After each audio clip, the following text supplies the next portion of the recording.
going to be the last of the notes for, this is going to be for Thursday, April 21st, and this is going to wrap up Unit 12. We left off with the immigration effects that it has on America for the past 40 years or so, and we're picking up with demands and minority rights. All these groups you're going to see are affected by the civil rights movement of the 1950s and 60s.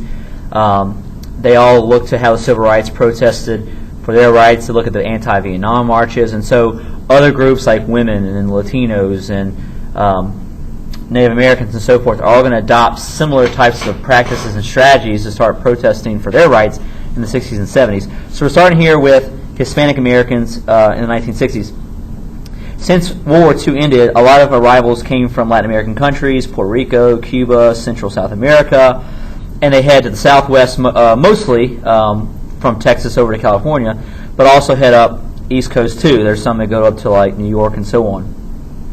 Well, a lot of Mexicans were encouraged to come across the border in the 50s and 60s to take these low-paying agricultural jobs, like California, like I said, Texas, and they would come here and they work, and they would not get a lot of money because they're illegal.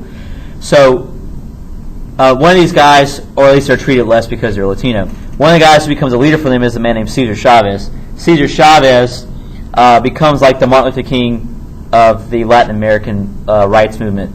He decides to start organizing Latinos into these groups, kind of like a union. They're referred to as the United Farm Workers Organization. It's kind of like a union or a farmers alliance type thing. But they begin to band together to fight for better rights as these farmers. They boycott the crops they're selling across the country. That way it forces the farmers to start hearing what they have to say. They'll send people across the country to tell people in markets and at their homes and so forth to please don't buy these types of crops because of the way they're being produced with the cheap labor and so forth. The most famous thing that they boycott are like the grapes from California.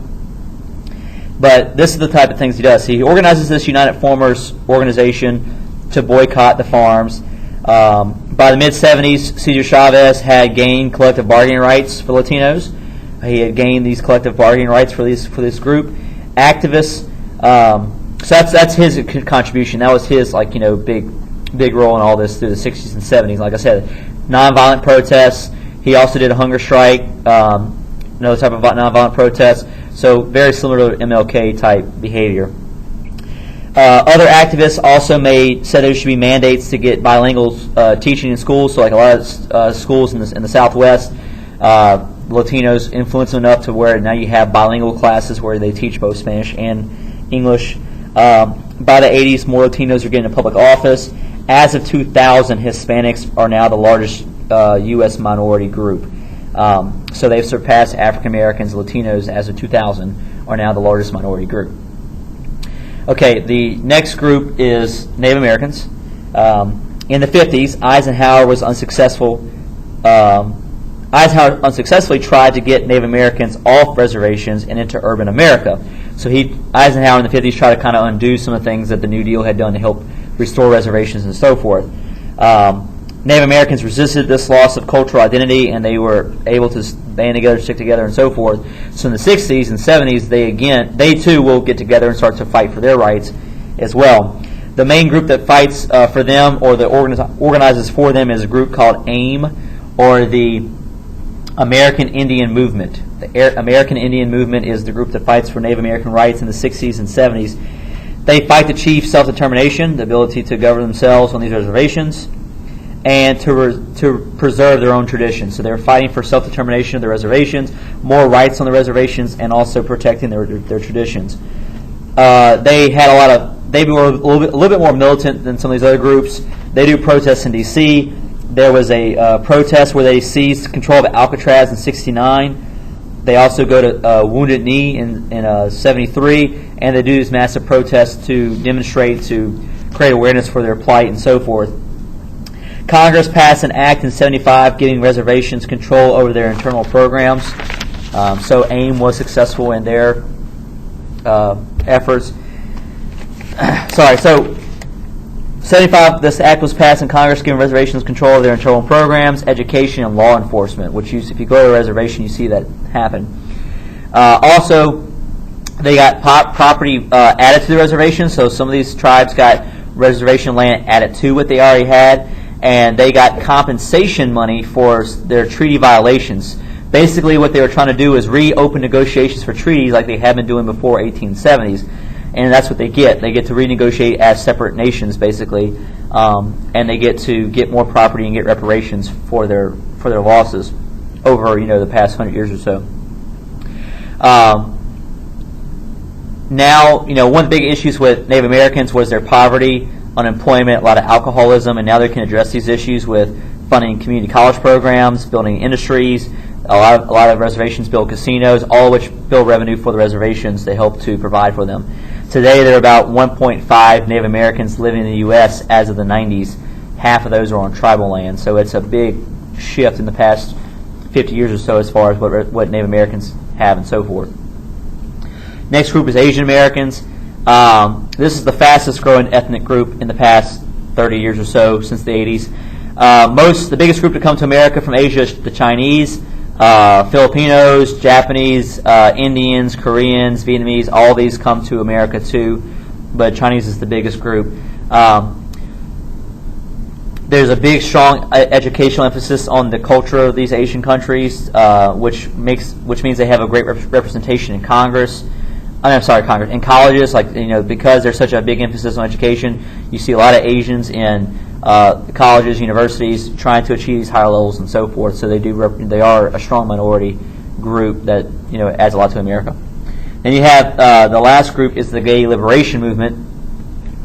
In 1969, you have kind of starting of the gay liberation movement, or this the gay rights movement at this Stonewall Inn riot in New York. There was a gay bar in New York that there's this big raid and so forth. It's called the Stonewall Inn, and there was this big police raid on it in 1969, which resulted in a riot, and it results in a gay rights movement where homosexuals began to decide to band together and promote greater acceptance of their rights, their beliefs, and so forth. Now homosexuals are urged to be more open with their identity. Don't hide. Don't try to hide yourself or be down on yourself and so forth as far as what you believe and so on. And there's a lot of work that the gay rights community does to try to end discrimination and violence against them in general, in schools or in society in general. By the mid-70s, homosexuality no longer was classified as mental illness. So up until the 1970s, homosexuality was classified as mental illness because people felt like it wasn't natural. And the civil service dropped its ban on hiring homosexuals, which means you can get a job in the federal government now if you're a homosexual. Of course, it was still illegal to join the military if you're a homosexual. Bill Clinton in 1993 passes Don't Ask, Don't Tell, which made it where you could legally join the military, but you just couldn't talk about it. So we've come a long way in the past 5-10 years. Don't Ask, Don't Tell has gone away. Gays, are getting more and more, equal rights in general. There's a lot of states now have the abilities to marry homosexuals. So this is like, one of these civil rights movements that are happening in your lifetime, and this is current history that's happening right now, but a lot's changed in the past, 5-10 years even. All right, so the last, not last topic, but the last major topic we're going to talk about is the environmental movement. Assume this a little closer here for y'all to see. All right, so what also starts in the 60s and 70s is an environmental movement, and this starts in the same way to civil rights too. People who want to protect the environment see the same type of practices and protests done by civil rights, Vietnam protesters, and will do the same things for these for the environment as well. So in 1970, you have over 20 million people participating in the first Earth Day, which reflected a growing concern over pollution and destruction of the environment, which had never really been the case before in the 50s and before all this. People also questioned advancing technical progress, if it was hurting the environment, if we're doing anything actually to try to preserve the environment. You see protests for the environment in the 60s and 70s. Under Nixon, you get the EPA developed, the Environmental Protection Agency. So that develops in the 1970 under Nixon. And just in the 70s in general, you're seeing a much greater conscious about trying to help do things to protect the protect the environment, and so on. There was the massive oil spill, the Exxon Valdez tanker spill.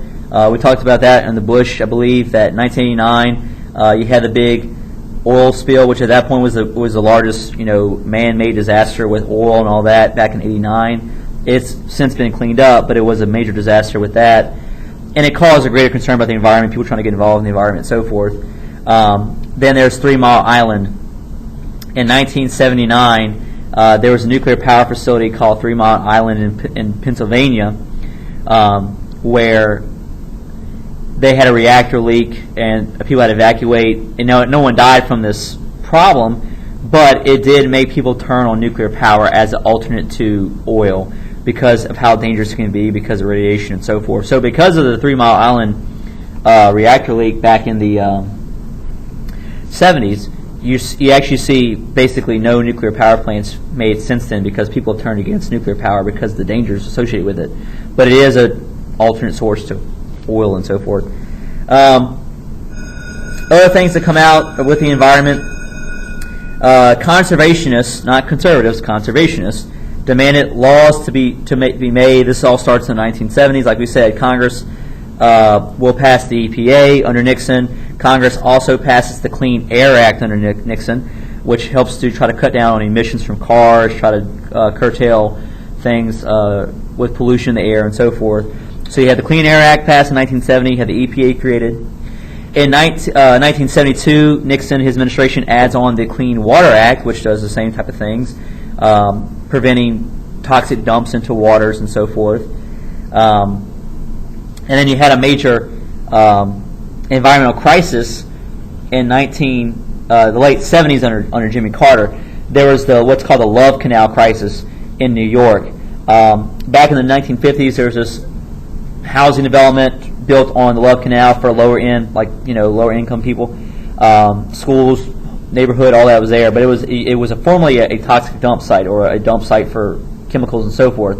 So these people lived there for 20 years, and 20 years later, there's an investigation, and to see what problems these people are facing. Some people, like pretty much everyone was sick. Everyone was sick. Some people are dealing with, different diseases. People maybe dying early, or they're just, they're having all kinds of different issues. So they form a lawsuit. They'll sue companies. They'll sue the local government, and eventually the government has to pay them reparations. And Jimmy Carter actually authorizes federal funding emergency federal funding to get these guys out of to let them move away. So basically, there's federal emergency funds put in to let these guys move away from the Love Canal area in New York. So all that's environmental things that are happening in this time frame that are of concern. So yeah. All right. The next thing is the there's I don't have it on here, but there's also an Energy Act passed under Jimmy Carter. That I don't have on the screen. There's something called the Energy Act passed in Jimmy Carter's, which basically just promotes using alternate fuels.